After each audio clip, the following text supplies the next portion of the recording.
What's up guys, Jeff Cavalier, Athlean-X.com. Today I want to give you a beginner workout for abs. Now, the key is that this is not your only workout, right? I just made a video not long ago where I talked about one of the biggest mistakes that you can make when you're trying to lose weight is to think that an ab-only approach is going to get you there. Because we know that you need to have your nutrition in check in order to do that. However, if for a beginner, you can commit to a 5-minute workout, 6-minute workout like this one's going to be here, to at least get you going, to start to build that momentum, then it's a good thing. But realize that you want to make sure that you're transitioning to something greater, that you're starting to work your entire body and not just focusing on the abs. With that being said, there are some key differences here between this beginner ab workout and some others that you may have seen, because we want to make sure that we're training you the right way to hit the right functions of the abs and not leave anything out. So this will do exactly that. And I've got a stopwatch here that we're going to do everything to, so it makes it very, very simple to track, right? So I'm going to get down here. The very first thing that you want to do is something we call a halo. And the reason why the halos are good is that you're working your lower abs. So any movement where we take the pelvis and curl it back up towards the head is going to be initiated with a contraction down from the bottom portion of the abs. So we want to make sure we start with that because that tends to be the weakest. So we pick our legs up, and then we're in this position here. Now we're going to lift and draw a circle. So I'm trying to draw circles into the ceiling, just like that. So I lift, I'm drawing a circle all the way down and around, just like this is the circle.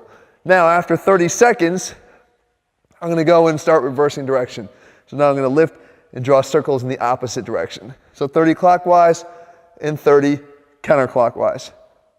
Okay, then what you want to do is you want to start getting your obliques involved now. So you still want to stay bottom up because, again, you're most fresh at this point in the workout, but you get the obliques involved by creating some rotation because they run down at an angle. So what we do here is now we're going to curl our pelvis off the ground, and as we do, twist the butt in one direction.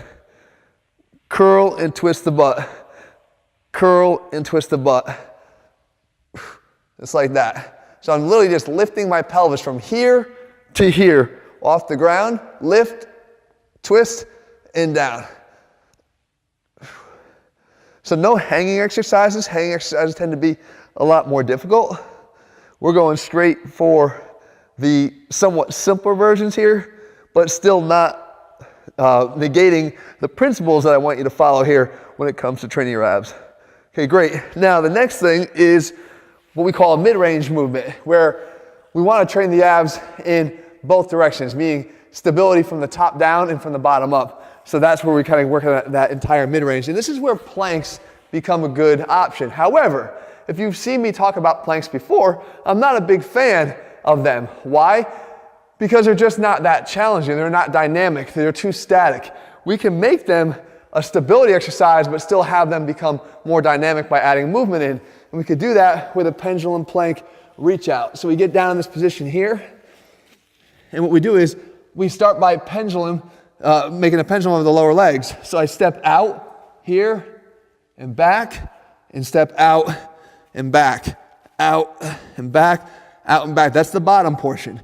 But what we do is we add the arms in too. So I step out, back, arm out, back, arm out, and back. When I go into this reach position here with the arm, you can see that I've decreased my stability on the floor. I've taken where I had 4 limbs down, 4 points of contact, and made it temporarily 3.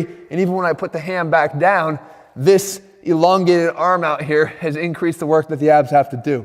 All right, so I come back in.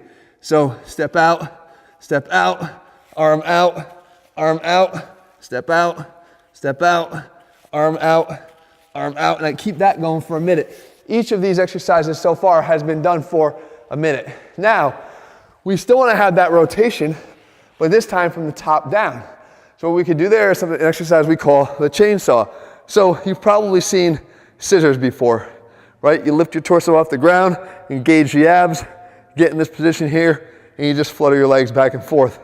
For a chainsaw, we want to make it again more dynamic, some more motion. So what we do is we come down, we lift, engage, up, and then what we're doing is we're actually rotating our legs and our feet, trying to keep our torso pointing straight ahead, but all of our lower body rotating, scissor, scissor, scissor, scissor over there. Okay, come on up here a little bit more. So scissor it and rotate it.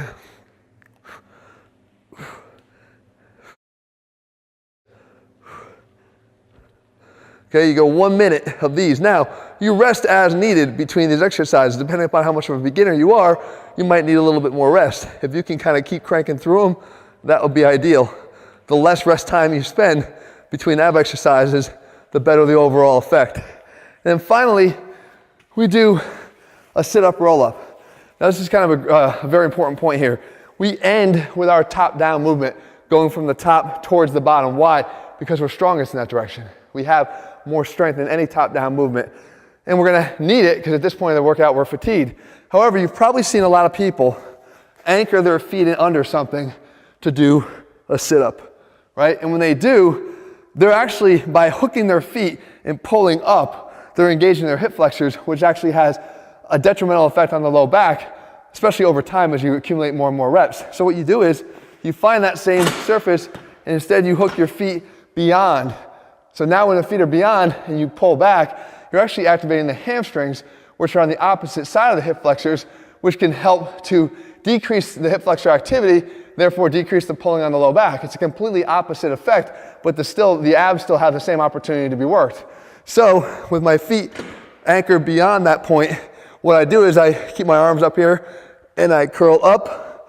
And when I'm at the top, the very important key here is to paint yourself back down. I actually just covered this in a lower ab weakness video.